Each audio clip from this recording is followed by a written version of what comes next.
하나님 말씀은 요한계시록 18장 21절을 제가 읽습니다. 이 한 힘센 천사가 큰 맷돌 같은 돌을 들어 그 바다에 던져 이르되 큰 성 바벨론이 이같이 비참하게 던져져 결코 다시 보이지 아니하리로다. 요한계시록에 투영된 창세기 7장의 그림자. 창세기와 요한계시록이 대화로 쭉 했었다가 그 제목을 조금씩 바꿨는데요. 이제 지금은 제목을 요한계시록에 투영된 창세기의 그림자. 지금 오늘 7장입니다. 그래서 이렇게 정리를 다시 하도록 하겠습니다. 창세기 1장이 요한계시록에 어떻게 나타나는지 2장, 3장, 4장, 5장, 6장까지 지난 시간 했고요. 오늘은 7장입니다. 1장 기억나십니까? 물론 여러 가지가 있지만 1장 1절에 보면 태초에 하나님이 천지를 창조하시니라. 요한계시록 21장 1절에 보니까 이전 하늘과 땅이 없어지고 새 하늘과 새 땅이 나타나게 된 모습을 볼 수 있습니다. 그러면서 어린 양의 신부인 새 예루살렘이 등장합니다. 그러니까 천지 창조의 목적이 새 예루살렘을 얻는 것, 바로 교회의 완성을 우리에게 알려주고 있습니다. 2장에 가서는 가장 중요한 절이라고 하면 2장 24절이겠죠. 하나님의 가장 큰 비밀, 남자가 부모를 떠나 그 아내와 합해서 한 몸을 이룰지니라 할 때 그 남자는 에베소서 5장 32절에 보니까 그리스도라고 그랬고 그의 아내는 교회라고 그랬습니다. 그러니까 그리스도와 교회가 만나서 혼인하는 것, 그것이 요한계시록 19장 7절에 나옵니다. 그죠? 어린 양의 혼인날이 이르렀고 그의 아내가 준비되었으니 새한 세마포옷을 입었더라. 근데 세마포옷을 자세히 들여다보니까 성도들의 의로운 행실들이더라. 그래서 바로 이 창세기 2장 24절은 요한계시록 19장 7절에서 이렇게 나타나는 걸 볼 수 있습니다. 창세기 3장에 가서는 거기에 가장 중요하다고 할 수 있는 부분은 3장 15절이죠. 여인의 후손이 나타나서 뱀의 머리를 상하게 한다. 그러니까 부활의 권세가 나타나는 건데요. 죽었다가 부활하는 것, 그것이 어디 나오죠? 요한계시록 1장 5절에 보면 죽으셨다가 맏아들로 나오신 분, 또 요한계시록 1장 18절에 보면 나는 지금 살아있는데 죽었었노라. 또 요한계시록 2장 8절에 보니까 죽었다가 살아나시니가 말씀하시되, 그러니까 죽고 사는 일을 몸으로 경험했다는 겁니다. 그것은 창세기 또 어디 나오죠? 창세기 3장 22절에 보면 선악을 경험하는 일이 성부, 성자, 성령 중에서 한 분은 있어야 되겠다. 그 말에 설득당하신 분. 그래서 예수님은 최초로 설득당하셨고 그걸 완성하신 분. 그래서 믿음의 창시자요 종결자이신 예수를 바라보자. 히브리서 12장 2절에 그렇게 말씀하고 있습니다. 그리고 이제 4장에 들어와서는요, 거기 가인과 아벨이 나오는데 제사에 실패한 가인, 성공한 아벨. 근데 왜 실패했다고 그랬죠? 가인이? 4장 7절에 나옵니다. 하나님 설명해 주시잖아요. 우리말에는 이렇게 돼 있어요. 네가 선을 행하면, 현재형으로 돼 있어요. 근데 원래 거기가 창세기 4장 7절에 보면은 선을 행하고 있었더라면, 미완료라고 했죠? 히브리 말에는요, 미완료는 현재가 아니다. 그죠? 과거 진행형 아니면 미래인데, 그러면 하나님, 네 제사가 왜 연락이 안 되는지 알아? 내가 평소에 오늘 이 시간 제사날 이전에 내가 나를 기쁘게 했었더라면 왜 이게 이런 일이 있었겠느냐? 그러니까 제사날이 중요한 것이 아니라, 예배날이 중요한 것이 아니라 그 전에 한 일들이 하나님께는 중요하다. 이제 이 부분이 나오는데, 이것은 어디 나올까요? 요한계시록의 3장 10절에 보면 많은 사람들이 아주 선호하는 교회가 있죠? 빌라델피아 교회. 빌라델피아 교회는 뭐라 그러죠? 내가 적은 능력을 가지고도 믿음을 지켰으니, 그래서 내 인내의 말씀을 지켰다는 거예요. 이게 지켰다는 건 뭐라 그러죠? 주목해서 봤다는 거예요. 이게 주님의 말씀을 그대로 지켜본. 그래서 시험의 1시간 7년 환란을 면하게 해주신다는 말씀이 있습니다. 5장에 들어가 보면 5장에는 절에 중요한 부분이 나오죠. 아담의 계보를 설명하면서 창세기 5장에는요. 아담이란 단어도 나오고 사람이란 단어 나옵니다. 그죠? 물론 히브리 말은 발음이 똑같아요. 근데 히브리 말에 스트롱 코드 120번은 인간이라는 사람, 121번은 고유명사의 아담, 우리 조상.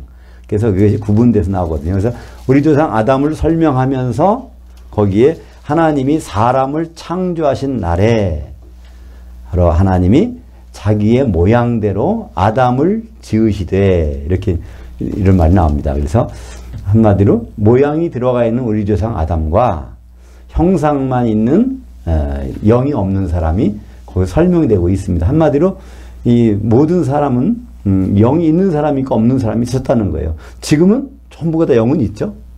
노아 홍수 때 영이 없던 사람들은 다 거기서 없어졌기 때문에 영이 있는 노아의 8식구를 통해서 모든 인류가 있습니다. 근데 하나 문제점이 있죠. 영이 죽어서 나온다는 거. 그래서 그냥 물로 양수가 터져 나오는 것은 한 번 나는 것이고 한 번 더 나야 되는 것을 거듭난다고 합니다. 거듭나는 것은 죽었던 영이 살아나는 것. 그래서 죽었던 영이 살아나서 교회에 들어와서 신앙생활을 해야 되는데 그렇지 못한 사람이 있다는 거예요. 물론 이제 거듭났지만 성도가 못된 기름 준비 안 된 사람도 있지만 아예 교회에 출석하고 있는데 거듭난 적이 없는 사람, 생명책에 이름이 없는 사람이 있다는 겁니다. 그것이 바로 요한계시록 13장 8절이죠. 그리고 17장 8절, 두 가지 8절인데 거기 보면 창세의로 생명책에 이름이 기록되지 못한 사람이 짐승에게 경배하고 그 짐승에 대한 일을 놀라워하더라 이런 얘기 나옵니다. 그러니까 교회 생활하는데 앞으로 적그리스도가 나타나면 거기 추종하고 따르는 사람들이 교회 식구 가운데 생긴다는 거예요. 그래서 거기서 이렇게 했습니다. 영이 뭐 죽어있다 이런 얘기를 안 하고 생명책에 이름이 기록된 창세 이후로 한 번도 거기에 기록된 적이 없다는 거예요. 출생신고를 안 했다는 거예요. 한마디 거듭나지 않았다는 거예요. 그 사람들이 교회에 뻗어시 있다는 것을 말씀하고 있습니다. 지난 시간에는 창세기 6장에서 우리는 하나님의 아들과 하나님의 사람의 딸들이 결혼하는 장면을 봤습니다. 거기에 대해서 우리는 여러 가지 의견들이 있지만 가장 대표적인 것은 뭐라고 그랬죠? 천사가 하나님의 아들이라고 그 천사와 결혼하는 경우가 생겼다 그러는데 그것은 이제 잘못된 경우라고 했죠? 예수님 분명히 말씀하셨습니다. 그죠? 천사는 결혼을 안 한다. 그렇기 때문에 결혼하고 있는 것은 천사가 아니니까 분명히 사람인데요. 거기에 힌트가 하나 있어요. 창세기 6장에서는요. 사람이 땅에 번성하기 시작할 때에 그들에게서 딸들이 나니 이렇게 나왔어요. 그럼 도대체 사람이 왜 번성했을까? 하나님이 창조해놓고 번성하라고 했으니까 번성했을 거 아니에요. 그죠?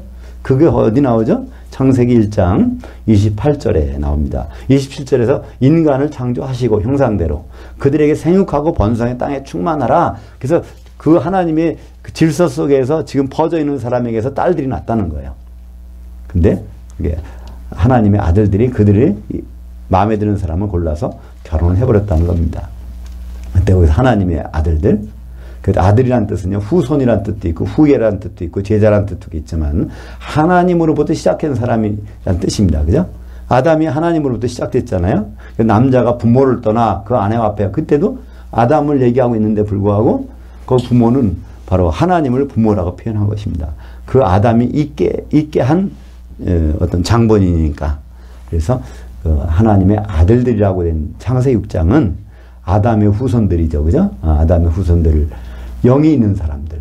그래서 영이 있는 사람과 영이 없는 사람이 결혼하다 보니까 내 영이 아담 너희들과는 더 이상 있을 수가 없으니 연수를 120년으로 한번 삼아보겠다는 거예요. 120년 동안 너희들이 어떤 대책을 세워보라는 거예요.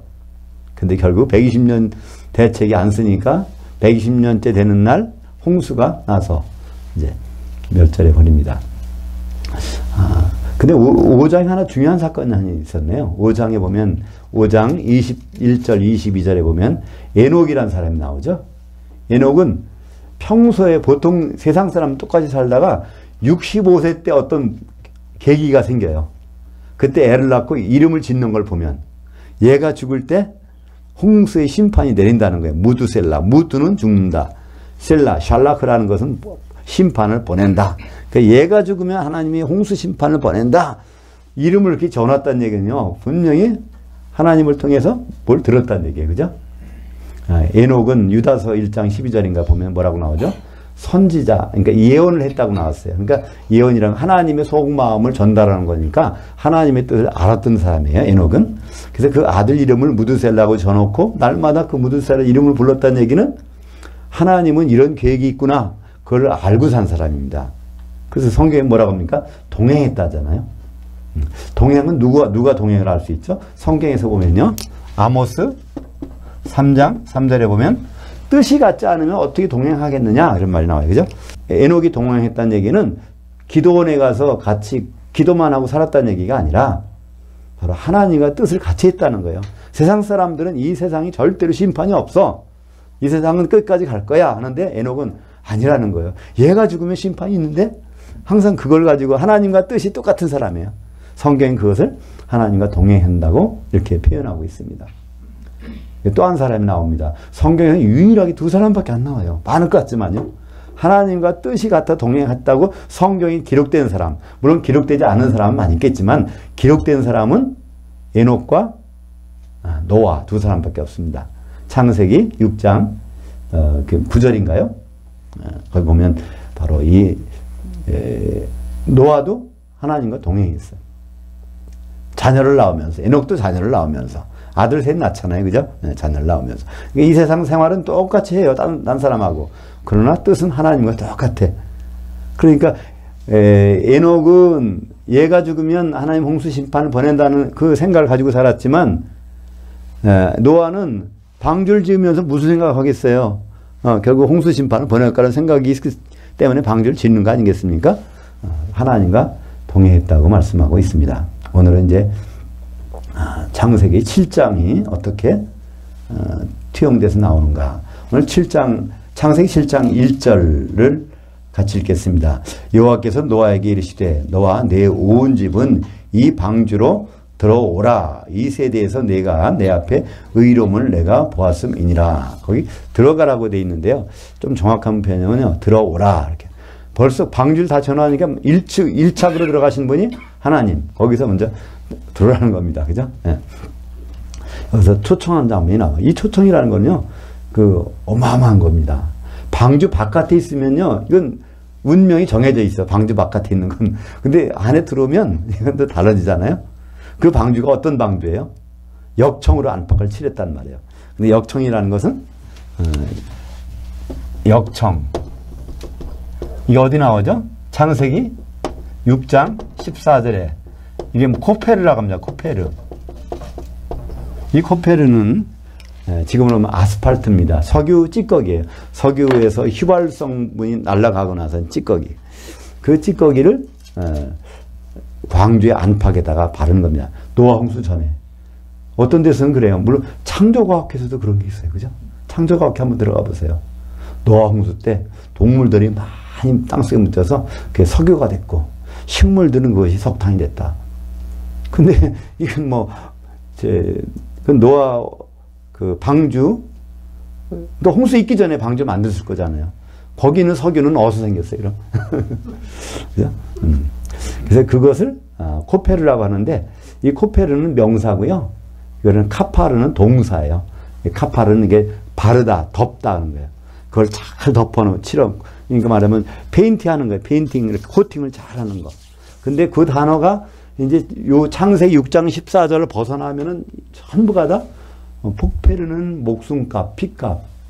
또 이 카파르라는 것은 속죄한다. 레위기에 속죄하고 죄를 속하고 피를 발라서 속죄하는 걸 다 카파르 합니다. 한마디로 노아 방주의 안팎으로 칠한 것은 피라는 겁니다. 결국은 하나님의 피가 칠해지는 것. 그 방주가 이제 교회가 되겠죠. 그러니까 이 방주로 들어오면 교회 안에 들어와서 안전한 것. 이것은 뭘까요? 혼의 구원입니다. 그죠? 각자가 거듭나는 것은 영의 구원이고요. 교회 안에 들어와서 이게 구원받는 거. 이것이 혼의 구원. 그래서 베드로전서 3장 18절부터 21절에 보면 이걸 가지고 설명하면서 이것은 혼의 구원의 표니. 그래서 혼의 구원의, 거기서는 구원의 표라고 되어 있는데요. 베드로전서는 혼의 구원에 대한 얘기입니다. 왜냐하면 거듭난 사람들에게 혼의 구원에 대해 설명하는 편지가 베드로전서이기 때문에 너희가 거듭난 것은 거듭난 사람들에게 보낸 편지예요. 그것이 혼의 구원을 어떻게 이루냐면 그거의 한 모형이 노아 방주라는 겁니다. 그러니까 노아 방주는 뭐죠? 피로 발라진 속에 들어가 있어야 돼요. 그 속에 들어간 사람이 뭐 믿음이 있느냐 없냐 뭐 그거 따질 필요 없어요. 누구 따라 들어갔냐? 누구와 더불어 들어갔냐? 의로운 노아를 더불어서 거기 들어갔으면 그 사람의 뭐 직업도 안 따지고 성격 그렇게 관계 없어요. 물론 노아의 아들들은 대충 생각이 비슷할지 모르지만 이 며느리들은 다른 집 사람이잖아요. 그 가문이 어떤지 어떤 걸 태어났는지 관계없다는 거예요. 바로 그 안에 들어오면 그것이 바로 베드로전서 3장 20절에 보면 거기에 혼의 구원의 표라고 말씀하고 있습니다. 혼의 구원 그러니까 혼자 받을 수 있는 것이 아니에요. 혼의 구원은요. 영의 구원은 각자 받는 거예요. 죽은 영이 살아나는 거니까. 혼의 구원은요. 누구와 몸을 이루고 있어야 돼요. 그죠? 교회는 그리스도의 몸이잖아요. 그 속에서 바로 혼의 구원을 이루는 것이 나오게 됩니다. 바로 창세기 7장 1절은요. 여기로 들어와라. 방주 안으로 들어오라는 겁니다. 그러니까 그 세상에 있다가는 거기 바깥에 있다가는 다 죽게 된다는 것이죠. 근데 여기에서 이 뽀라고 하는 단어는 원래 입장하라는 뜻입니다. 입장하는 거예요. 근데 여기 하나님 먼저 들어와 계시기 때문에 들어오라 하는 것이 더 정확한 표현이죠. 창세기 12장 1절에도 보면 아브라함에게 하나님 말씀하시죠. 너 본토 친척 아비집을 따라 내가 지시한 땅으로 가라 그러잖아요. 그것도 사실은 이제 오라라고 하는 것이 정확한 표현입니다. 그 똑같은 내용을 물론 창세기 12장에서는요 하란 땅에서 오라고 하는 내용이에요. 그런데 사도행전 7장 3절에 보면 거기는 누가 그러죠? 스데반이 이제 아브라함이 갈대아우로부터 출발한 것부터 얘기합니다. 그때부터 부르셨다는 거예요. 하나님이 거기부터 부르시는데 사도행전 7장 3절 한번 같이 보겠습니다. 이르시되 내 고향과 친척을 떠나 내가 내게 보일 땅으로 오라 하시니. 여기도요 가나안 땅으로 오라고 그랬는데 가나안 땅으로 이미 하나님 가 계세요. 그래서 거기서 부르는 거예요. 너 여기까지 오라고. 하나님이 저 뭐 딴 데 계시면서 너 한번 거기 한번 가봐. 이게 아니란 말이에요. 그죠? 거기까지. 오라는 단어.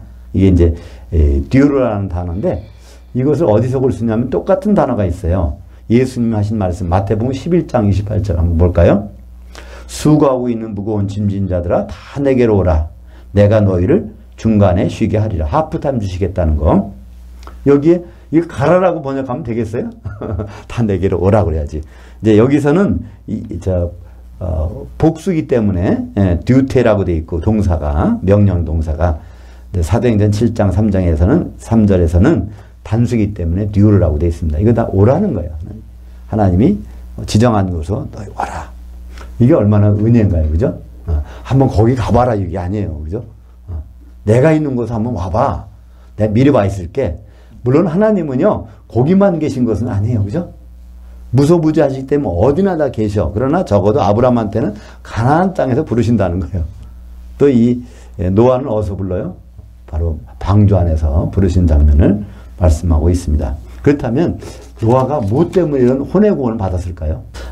창세기 6장 8절부터 10절까지 보겠습니다. 그러나 노아는 여호와의 두 눈에서 은혜를 발견하였더라. 이제 창세기 6장 8절에 답이 있어요. 우리가 이 혼의 구원을 받기 위해서는요, 누구의 시선을 응시해야 돼요? 하나님. 세상 사람들은 하나님을 볼 생각도 안 해. 근데 이 노아는 하나님의 두 눈에서 은혜를 발견했다는 거예요. 하나님에 대한 시선을 집중하니까 그게 보이지. 거기 딴 데 보고 있는 게 보이겠습니까? 이거 하나님은 이것을 의로 여기셨어요. 그것이. 뭐 의인은 없나니 하나도 없다. 그거는 율법을 따지는 의를 따지는 거고, 하나님 보시기에 의롭다는 것은 하나님의 일거수일투족을 쳐다보는 사람, 그것을 하나님은 의롭다고 보시는 거예요. 다른 데 관심 두지 않고 하나님께만 관심 두는 거, 이것을 의롭다고 여기고 있는 것입니다. 그러니까 이 아들 낳았잖아요. 세 아들이 낳았는데 그럼 세상에 똑같은 생활을 했어요. 그러나 생각은 하나님에 대한 염두에 두고 그분의 시선을 항상 염두에 두고 산다면 그것이 바로 노아 같은 사람이고 그런 사람이 혼의 구원을 받는 사람이라는 것을 볼 수 있습니다. 그렇기 때문에 혼의 구원은 자기 실력으로 받는 게 아닙니다. 그죠? 하나님의 은총으로, 은혜로 받는 것이죠. 그래서 그러니까 의롭다는 것은 결국 무엇이죠? 의로운 것을요, 잘 설명하려면 참 힘들어. 근데 반대로 의롭지 않은 게 뭐죠? 죄를 잘 알면 의로운 것이 뭐라는 걸 쉽게 알 수 있단 말이에요. 그러니까 이 죄라고 하는 단어, 죄. 히브리 말로 뭐라고 그랬죠? 하타 또는 하타트. 헬라어로는요, 마르티아. 이 하타트라는 것은 탈선한 겁니다. 기차가 하다가 뚝 옆으로 뚝 떨어지는 선로를 이탈하는 것이 하타트입니다. 하나님의 뜻에서 벗어난 건 다 하타트예요. 그죠? 네. 하마르티아는 똑같아요. 그죠? 관역을 빗나간 거니까. 그러니까 하나님의 시선을 집중하지 않는 건 다 어떻게 보면 이게 다 죄라고 보시면 돼요. 그죠? 그러니까 하나님에게 시선을 집중하고 있으면 이건 의로운 거란 말이에요. 그죠? 네. 그래서 이렇게 한 사람이 노아. 에녹도 딴 사람들은 딴 거 생각했지만 에녹은 얘가 죽으면 하나님이 심판을 준비했다가 심판 보낼 거야. 하나님께 시선을 집중하고 산 사람이 에녹이었잖아요. 에녹과 노아. 공통점은 하나님께 시선을 두고 사는 사람이라고 알 수 있습니다. 이것을 신약 성경에서 요한계시록에서는 어떻게 말하고 있죠? 이기는 자라는 겁니다. 이기는 자라는 것은요, 마귀하고 싸워서 이기는 게 이기는 자가 아닙니다. 적어도 성경에서 말하는 이긴 자가 누군가? 요한계시록 2장 26절에 나와 있습니다. 볼까요? 요한계시록 2장 26절. 이기는 자, 곧 끝까지 내 일들을 지키는 자에게는 만국을 다스리는 권세를 주리니. 내 일들, 예수님의 일들을 지켜보는 자, 만국 다스리는 권세라는 것은 바로 천년왕국에서 왕노로 시키시겠다는 거예요. 누구에게? 예수님의 일들을 지켜보는 자, 그분의 일정표를 알고 주목하는 자에게는 이기는 자고 천년왕국에 같이 가겠다는 거예요. 천년왕국에 간다는 얘기는 뭘까요? 혼인예식을 같이 한 사람이에요. 그죠? 혼잔치 들어갔다 거기 가는 거니까. 그러니까 지옥 갈 일은 전혀 없는 사람이죠. 그러니까 우리 지옥 가고 안 가고는 차이는 엄청난 차이지만 시작은 별 차이가 아니에요. 그죠? 시선 하나님께 집중하느냐, 그렇지 않으면 거기서 벗어나느냐, 이거에 따라서 이게 갈라진다는 것을 볼 수 있습니다. 오늘 7장에서 이 방주에 들어오라고 하는 초청을 보세요. 초청을 사실은요, 딴 사람들은 왜 안 들어갔을까? 딴 사람들은요, 초청을 못 받았어요, 사실. 초청 받은 사람은 딱 8사람이야. 왜 그랬죠? 지정해 주셨어요. 너와 내 아내와 내 아들과 며느리를 데리고 들어와라 그랬잖아요. 그죠? 초청을 받았어요. 딴 사람들 왜 초청 못 받았을까요? 시선이 거기 집중이 안 됐어요. 그죠? 하나님이 뭘 생각하는지 관심이 없는 사람들이에요. 근데 이 노아는 하나님의 두 눈에서 뭐를 발견했다고요? 은총을. 은총이 뭐라고 그랬죠? 우리말로? 장로님, 그죠? 여기서 나온 게 하난이라는 게 나왔다 그랬죠? 하난은 동사고요. 헨은 명사입니다. 이 은총, 하난은 특별히 총애하는 거. 여기서 나온 거 여호와가 특별히 총애하는 사람, 여호하난. 그것을 헬라식으로 발음하면 요한. 그죠? 예. 이거를 발견해요. 누구에서? 하나님 눈에서. 저분이 다 쓸어버리신다고 해도 120년 지나면 다 쓸어버린다고 해도 그분의 눈에는 은총이 발견됐어. 바로 근데 이건 노아 한 사람에게만 발견됐어요. 근데 왜 8식구가 다 구원받나요? 그 사람을 따라가니까. 그러니까 우리는요, 누구와 친구가 되느냐가 너무나 중요해요. 그죠? 그래서 두세 사람이 내 이름으로 모인 곳에 내가 반드시 거기 있겠다고 하신 말씀은요, 굉장히 중요한 말씀입니다. 혼자 아무리 열심히 신앙생활 해봐야 이거 가능성이 0이에요. 없어요. 보세요. 노아 시대에 나름대로는 여러 가지 노력하는 사람만 있었을 거예요. 근데 노아와 같이 생활을 안 한 사람, 그 사람들은 한 사람도 못 들어갔어요. 그죠? 그래서 노아와 같은 그런 사람과 만나서 신앙생활 하는 사람이 혼의 구원을 이루는 것을 볼 수 있습니다. 베드로전서 3장 21절, 그 물이라고 우리말 성경 번역되는 물이 아닙니다. 그 21절은 20절의 내용을 요약하는 거예요. 노아 홍수 사건에서 구원이 일어난 사건, 그것은 예수 그리스도께서 부활하심으로 말미암아 이제 너희를 구원하는 편이, 이건 혼의 구원이에요. 그죠? 너희니까 한 사람이 아니고 곧 세례라. 이 세례는 성령 세례죠. 이는 육체에 더러운 것을 제하여 버림이 아니요 하나님을 향한 선한 양심의 응답이니라. 그러니까 하나님을 향한 선한 양심의 반응이라는 뜻이에요. 이런 하나님의 선한 양심을 안다면 거기 반응할 수밖에 없다는 얘기예요. 하나님의 선한 양심이 뭘까요? 하나님의 선한 양심. 하나님의 선한 양심? 예수님과 교회가 결혼하는 거예요. 그죠? 하나님이 선하신 것은 언제 선하지 않다고 그랬죠? 창세기 2장 18절에 보면 아담이 혼자 사는 것 나한테 선하지 아니한다는 거예요. 그러니까 하나님께 선한 것은요, 아담이 돕는 배필을 갖는 겁니다. 그것이 바로 그런 생각을 갖고 있는 그 양심. 양심이란 단어가 또 재미있다 그랬죠? 양심이라는 것은요, 심장이 두 개 있는 게 아닙니다. 그죠? 양심이라는 것은 이게 우리말 번역이 참 이게 어떤 좋게 번역한다고 볼 수도 있지만, 영어로 하면 이걸 뭐라고 그러죠? 과학을 사이언스라고 그러죠? 콘사이언스. 이걸 합쳐서 발음할 때는 conscience라고 발음하죠? 이것이 영어고요. 이것이 헬라어로 볼 때는요, 에이데시스. 이 에이디스라는 것이 바로 이제 지식이라는 뜻이고, 쉰이라는 것은 똑같다는 거예요. 같은 지식. 하나님과 생각이 똑같은 거예요. 선에 대해서 하나님 생각이 똑같은 그거를 발견하는 순간에 하나님은 무엇을 선하다고 하시지? 예수님이 결혼하시는 거야.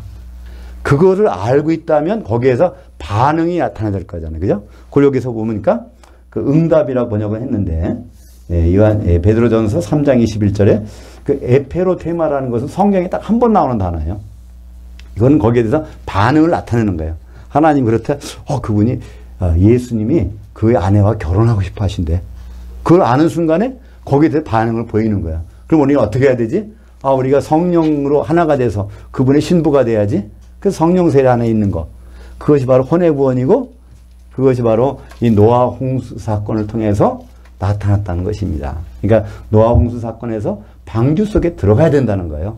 방주는 역청이 안팎으로 발려진 것. 하나님 핏값이 발려진 그 교회. 그것만이 혼의 구원의 유일한 방법이라는 것을 알 수 있습니다. 그래서 거기로 들어가는 겁니다. 갈라디아서 3장 27절 한번 볼까요? 누구든지 그리스도와 합하기 위해서 세례를 받은 자는 그리스도로 옷 입었느니라. 우리가 자꾸 보면 왜 세례를 혼동할까요? 세례를 혼동하는 이유는요, 크게 두 가지가 있습니다. 첫째는 우리가 물세례를 너무나 많이 겪어봐서 세례하면 물세례부터 떠오르잖아요. 근데 예수님은 그 말씀만, 요한은 물세례 줬지? 나는 물세례가 아니야. 나는 성령 세례 받을 거야. 예수님이 성령 세례를 약속하셨는데 왜 우리는 물세례를 주고 있고 물세례를 받고 있을까요? 참 기가 막힌 노릇이에요. 그죠? 네. 물세례, 그 나쁘고 좋다를 떠나서 예수님은 성령 세례 말씀하셨고, 세례는 하나밖에 없다고 바울이 에베소서 4장 5절에 말씀하고 있잖아요. 세례 하나밖에 없다 그랬어요. 근데 왜 물세례 주고 성령 세례 왔다 갔다 합니까? 두 번째는요, 세례라는 번역이 너무나 잘못된 번역입니다. 세례, 예식이라는 거예요. 씻는 예식, 죄를 씻는 예식으로 번역해버렸어요. 이 세례라고 하는 단어는 잠긴다는 뜻입니다. 잠기는 거예요. 그냥 잠겨있는. 그러니까 이거는 상태를 얘기하는 겁니다. 잠겨있는 상태. 성령에 잠겨있는 상태가 성령 세례지, 어느 집회에 가서 뜨겁게 성령이 불 받는 것이 성령 세례가 아닙니다. 성령에 잠겨있는 상태를 말씀하고 있죠. 그래서 누구든지 그리스도와 합하기 위해서 성령에 잠겨있는 자는 그리스도로 옷 입었느니라. 그리스도의 옷, 세마포옷을 입고 있으면 바로 결혼식에 들어갈 수가 있게 되는 것이죠. 그래서 누가 여기 들어가죠? 요한계시록 7장에 보면 환란이 끝난 다음에 셀 수 없는 흰 무리가 쭉 나와요. 그들이 어린 양의 피에 씻어 희게 하였느니라. 그래서 그들이 바로 성전의 기둥이 됩니다. 그래서 7장 15절에 보면 그들 위에다가 하나님의 장막을 설치하신다는 거예요. 그들 위에다가. 그러니까 하나님의 장막, 새 예루살렘은 바로 흰옷 입은 무리들에게, 피로 깨끗함 받은 사람들에게 와서 설치가 되면 나중에 요한계시록에서 백성들이 그 안에 들어오게 됩니다. 우리 성도들은요, 백성하고 구분됩니다. 그렇다 보면 우리는요, 방주 안으로 들어와라. 그러면 그걸 한번 생각해 보셔야 돼요. 그죠? 방주 바깥은 어떻고 안은 어떨지. 방주 바깥이 뭐가 될 거라는 걸 아는 사람은 안 두지 않을 거예요. 그죠? 근데 그걸 모르는 사람은 들을 생각을 안 하는 거예요. 창세기 6장 2절부터 5절까지 같이 보겠습니다. 하나님의 아들들이 사람이 딸들의 아름다움을 보고 자기들이 좋아하는 모든 여자들을 아내들로 삼는지라. 여호와께서 이르시되 나의 영이 영원히 사람들과 함께 하지 아니하리니 아담과 함께 하지 아니하리니 이는 그가 육신이 됨이라. 그러나 그의 날은 120년이 되리라 하시니라. 그러니까 이 지금 세상은 점점 이 결혼이 많이 생겨가지고 뭐 하고 있어요? 영이 있는 사람들이 없게 되는 거예요. 계속 영이 있는, 그 밑에 때 영이 있는 사람과 영 없는 사람 결혼하니까 그 아들, 딸들 영이 없어. 계속 이런 일이 점점. 이걸 뭐라고 그랬죠? 네피림. 네피림이란 뜻은요, 힘세다는 뜻이 아니에요, 원래가. 예, 그것은 나팔, 떨어지다, 탈락한다. 탈락자들이 복수형이 네필림이고, 그것을 우리말 성경은 네피림이라고 된 것입니다. 하나님이 계획해서 영이 있어야 되는데 영이 없는 사람들 생겨나는 거예요. 그 탈락자들이 점점 많아지니까 하나님은 120년 주겠다는 거예요. 왜냐하면 내 영이, 내가 아담의 때 집어넣었던 뇌샤마가 이제 있을 곳이 없다. 그래서 120년 기한을 주겠다. 그러니까 세상은 점점 영적인 혼돈이 일어나는 세상으로 바뀌어진다는 겁니다. 이것은 요한계시록에서 어떻게 나타날까요? 똑같이 나타나는 겁니다. 교회가 영적으로 완전히 타락하는 거예요. 타락. 그래서 큰 성 바벨론이 뭐라고 그러죠? 타락했도다. 선언이 그렇게 되잖아요. 우리말에는 뭐라고 되어 있습니까? 무너졌도다. 없어진 게 아니에요. 무너졌다. 다 없어진 것처럼. 아니요. 이게 타락했다는 거예요. 영적으로 완전히 여기 귀신의 영이 사로잡힌 사람들이 어디가? 교회가. 그런 일들이, 그러니까 이제 창세기에서는요, 방주안이 진짜 교회예요. 바깥은 작건인데 타락한 교회예요. 근데 이제 요한계시록에서는요, 이 큰 성 바벨론이 완전히 타락한 곳이에요. 이 바깥으로 나가야 이게 이제 하나님의 기회가 있는 것이에요. 그러니까 이 바깥, 거기서 이제 큰 성 바벨론에서는 제발 나와라. 이게 그 복음의 소리입니다. 그죠? 근데 이 창세기에서는요, 너 세상에 있지 말고 제발 안으로 들어와. 이것이 이제 진짜 복음이죠. 다섯 번째, 오늘 이제 네 번째는 홍수전 방주 바깥의 사정이고요. 다섯 번째 보니까 주의 재림 직전에 큰 성 바벨론의 내부 사정은 어떻게 되는지, 이 교회의 내부 속을 한번 들여다보는 것입니다. 이 요한계시록은요, 사도 요한의 몸은 반모섬에 있는데 그 영이 빠져나가서 네 가운데를 다니면서 찍은 비디오 테이프 같습니다. 그래서 첫 번째는 1장 10절에 보면 주의 날에 영으로 사도 요한은 주의 날로 간 거예요. 공중으로 가서 본 거고. 그다음에 4장 2절에 보면 이리로 올라오라. 셋째 하늘에 올라가서 쭉 보다가 가서 16장까지 갑니다. 17장에 와서 3절에 보면 이제는 영으로 어디 데릴까요?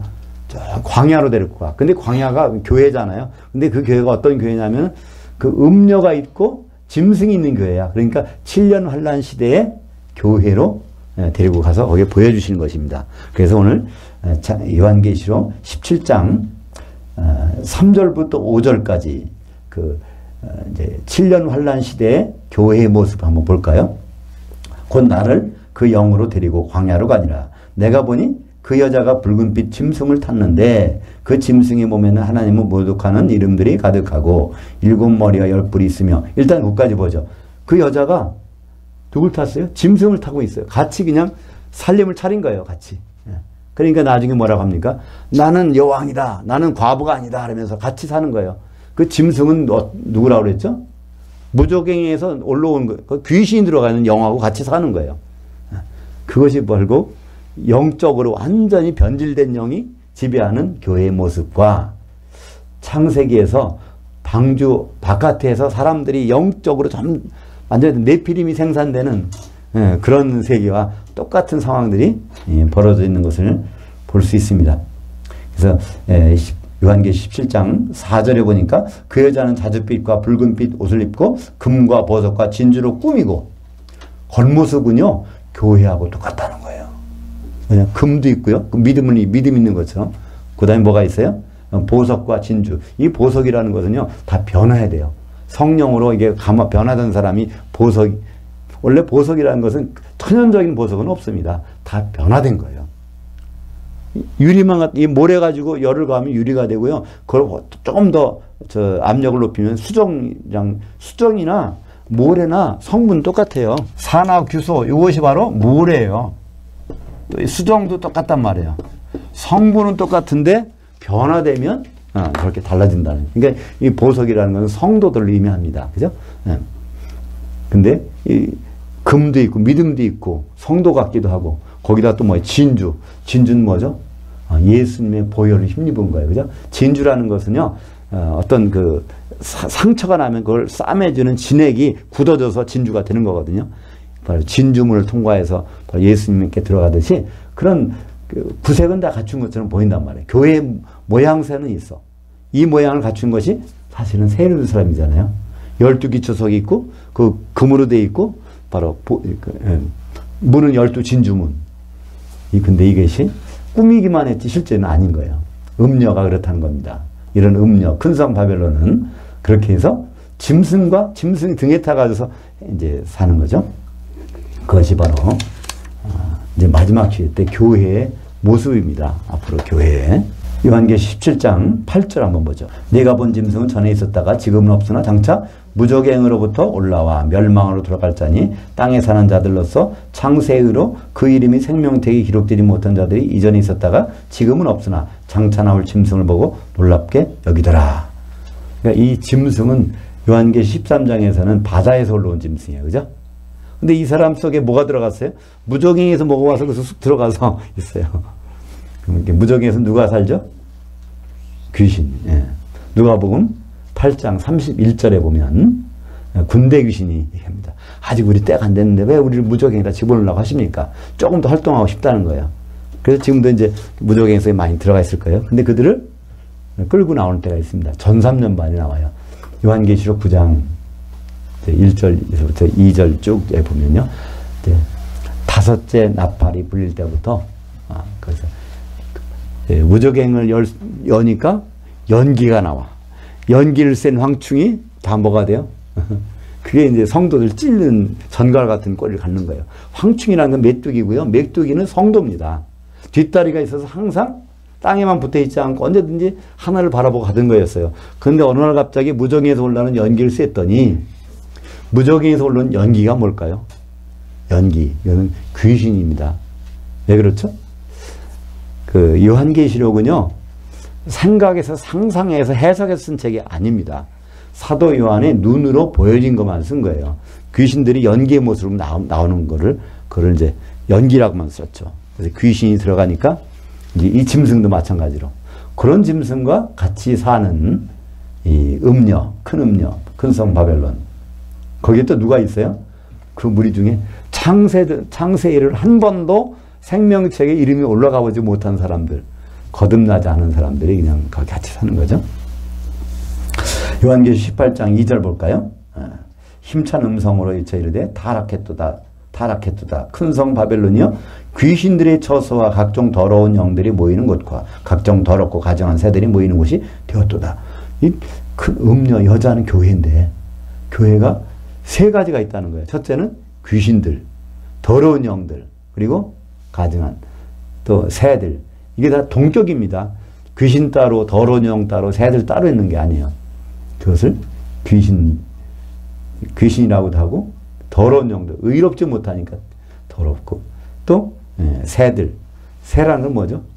알곡을 쪼아먹을 게 새라고 표현하는 거죠. 이런 것들이 어디에 많이 있어요?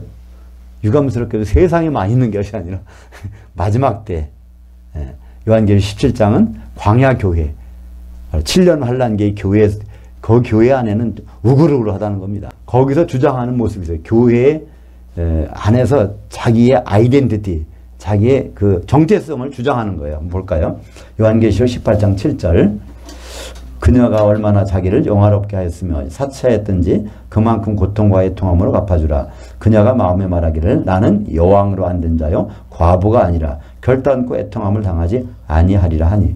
앞으로 주임과 도로 왕노릇 할 필요가 없다는 거예요. 이미 자기는 다스릴 있다는 거지. 더 이상 누가 필요 없어요. 주님 오시면 자기 왕노릇 하는데 지장받을까봐 아마 오는 거를 좀 꺼려할지도 몰라요. 더구나 여기서 과부가 아니라네. 신랑으로 오신 분한테 신랑이 필요 없다는 얘기잖아요. 이게 누구의 모습이에요? 교회 마지막 때, 그죠? 이런 것이 이제 바벨론 성 안의 문제고요.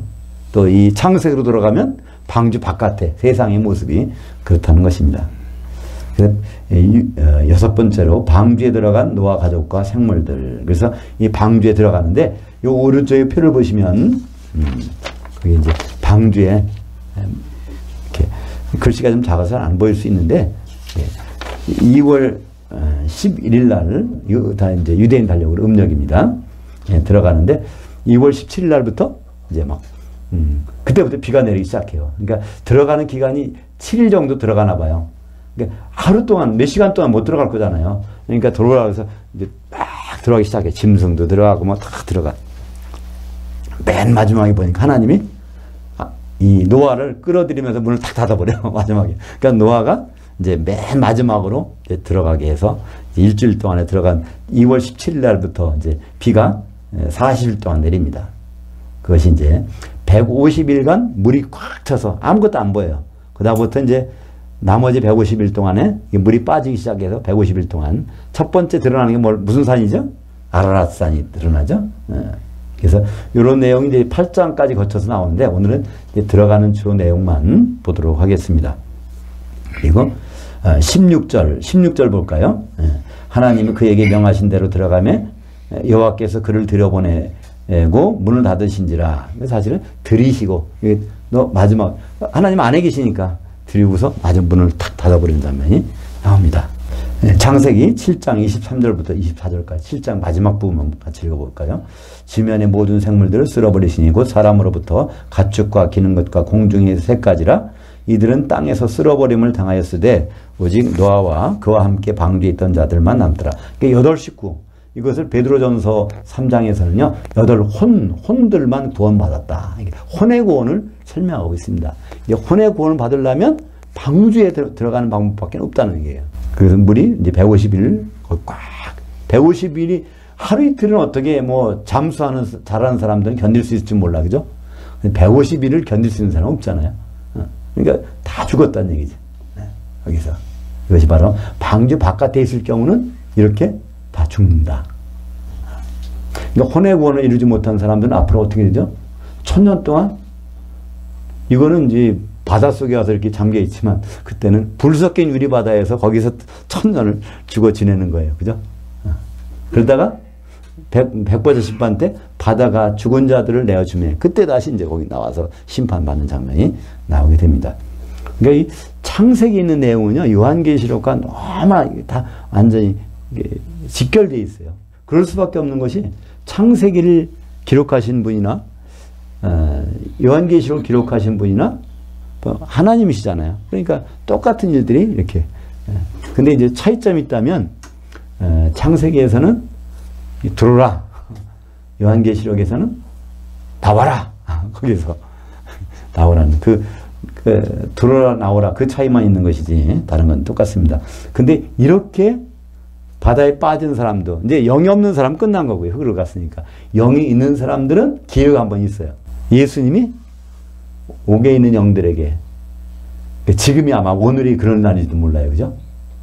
2000년 전 정확히 말해서 1989년 전 1989년 전으로 돌아가면 예수님 십자가 달리시는 날이잖아요. 그죠? 6월절 날. 그러니까 지난 수요일 날이 6월절 날이에요. 그날 이제 십자가 달리셨어. 그러니까 그날 저녁에 무덤에 들어가셨어. 근데 들어가셔서 영으로는 살아나셔서 그러니까 지금 이제 토요일 날 오후에 이제 영의 몸으로 입고서 부활하시니까 그동안은 지금 뭐 하고 계세요? 노아 홍수 때 빠진 사람들, 죽은 사람들 거기 가서 복음을 전하고 계세요. 그죠? 시간을 정확히 예수님 십자가 달리신 해가 언제예요?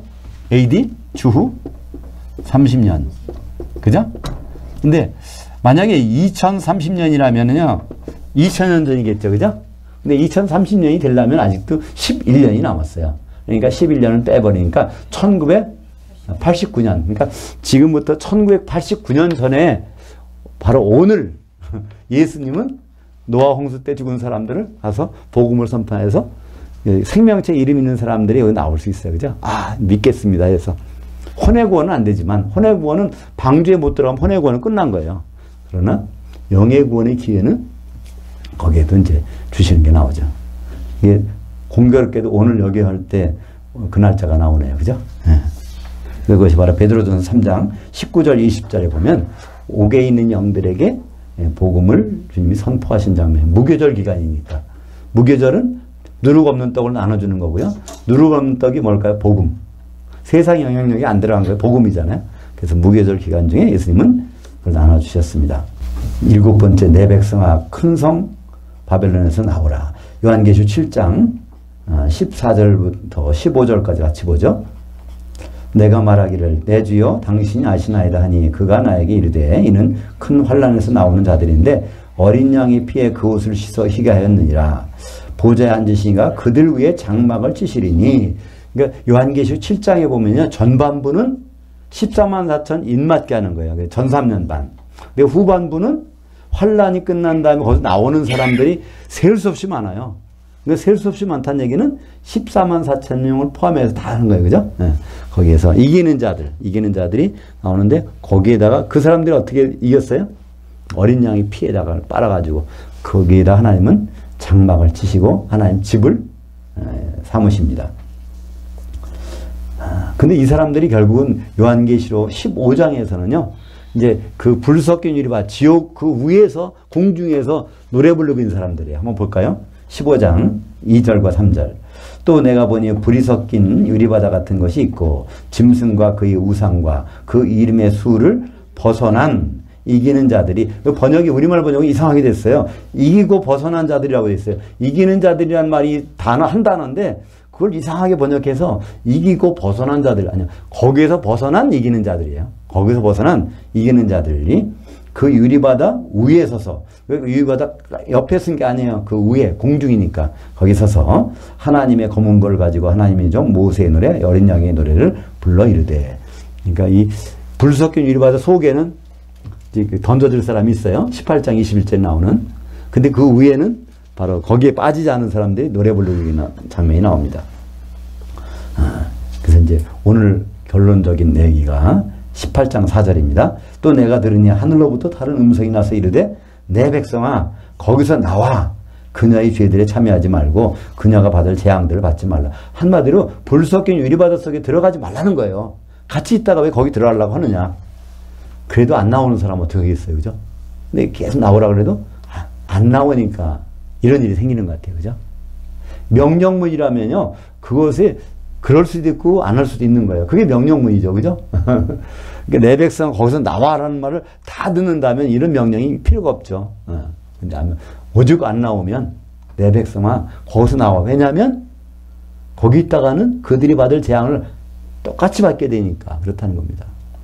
근데 우리가 일반적으로 생각하는 그 교회의 상식하고는 안 맞잖아요. 예수 믿으세요. 안 믿으면 지옥 갑니다. 이렇게 우리는 말하고 알고 있는데 요한계시록에서는요. 거기에서 있다가는 거기 불 섞인 유리바다에 같이 빠진다는 거예요. 예수 믿는 사람들한테 얘기하는 거잖아요. 엄청난 인식의 차이가 참 안타까운 일 아닙니까? 그래서 일단 교회 다니는 분들은 지옥과는 관계없는 사람이라고 하는데 하나님은 거기다 대고 이거 요한계시록은 뭡니까? 교회에다가 배는 편지잖아요. 교회. 7교회 편지하느니 교회 다니는 사람들한테 편지하는데 내 백성 거기서 제발 좀 나와 그러는데 우리는 교회 다니면 지옥 안 간다 그러니까 참 이렇게 안 맞는 거죠.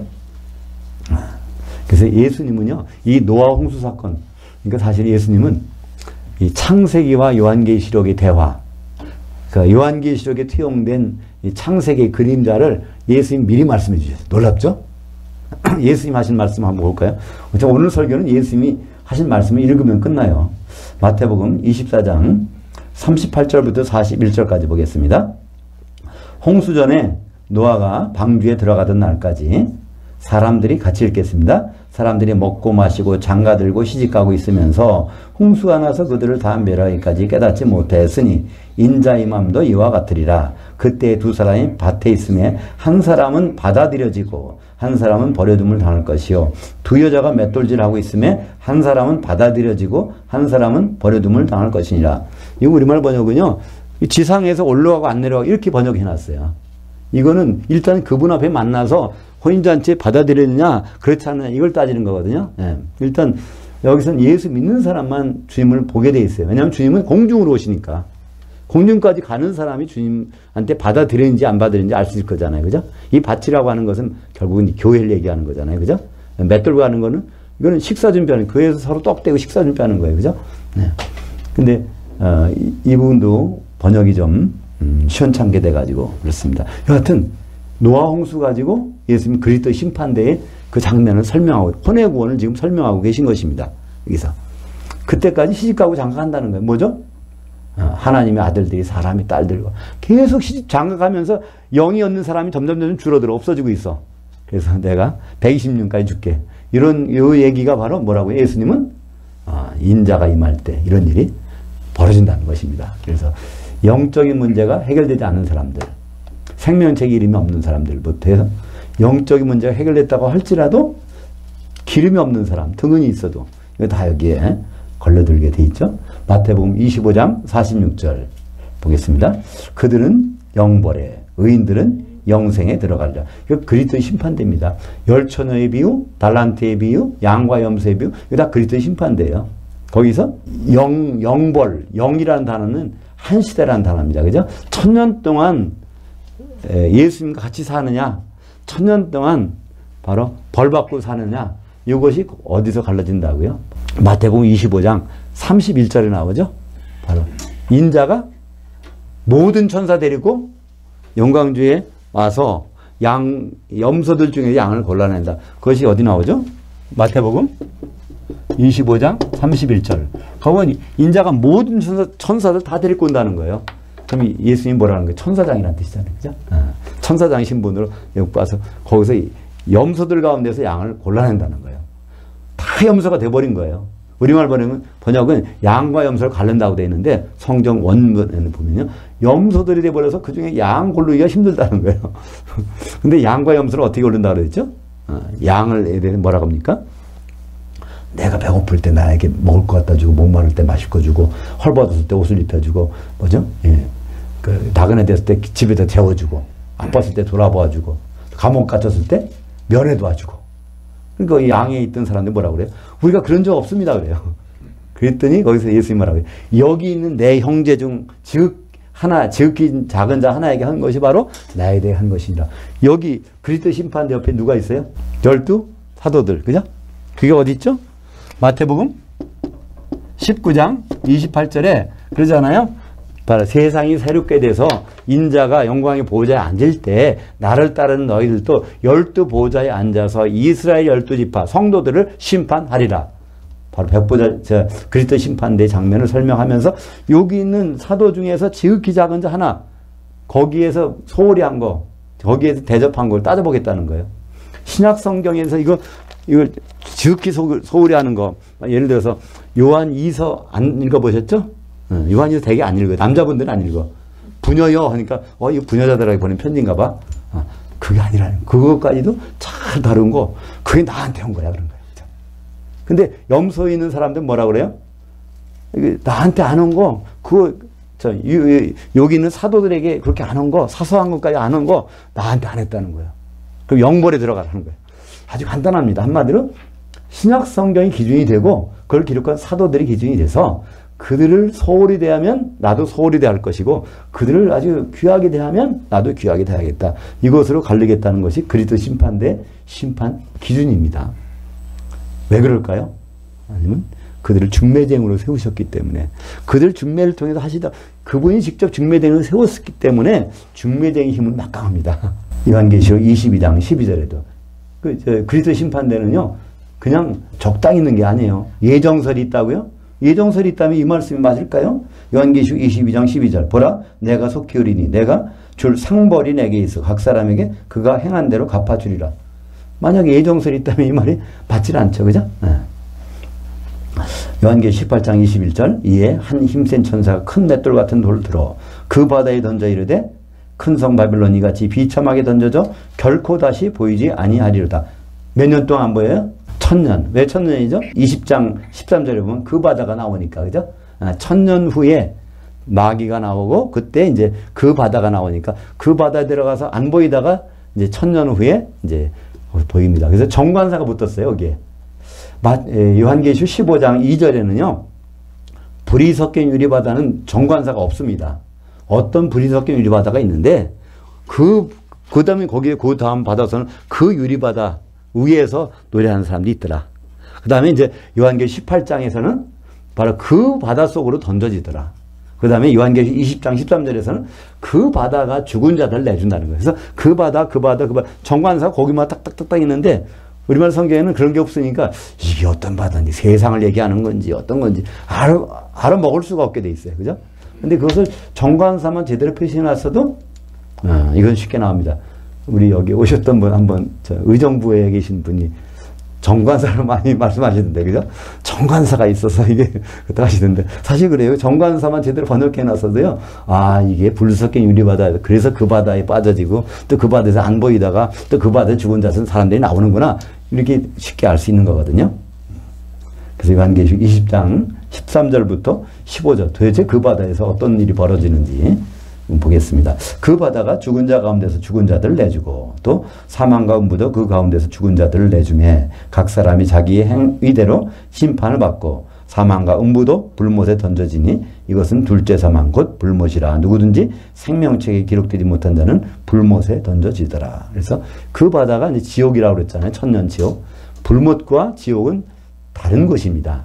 불못은 세세토록, 지옥은 천년 지나면 거기 있는 사람이 다 나와야 돼요. 그래서 바다도 나중에 없어요. 바다도 없더라. 그러죠? 요한계시록 21장 2절에 보면 그 바다도 더 이상 있지 아니하더라. 그러니까 거기 지옥이 다 사람 텅텅 비었으니까 더 이상 있을 필요가 없어요. 그것도 없어요. 그죠? 사망도 필요 없고 음부도 필요 없어. 거기 나온 사람, 거기 있던 사람이 다 심판받고 났으니까 요 사람들은 어디? 행선지가 두 곳밖에 없어요. 불못 아니면 새 예루살렘. 그러니까 다른 곳은 행선지가 필요 없으니까 다 끝나버리는 거죠. 기도하겠습니다. 하나님 아버지 감사합니다.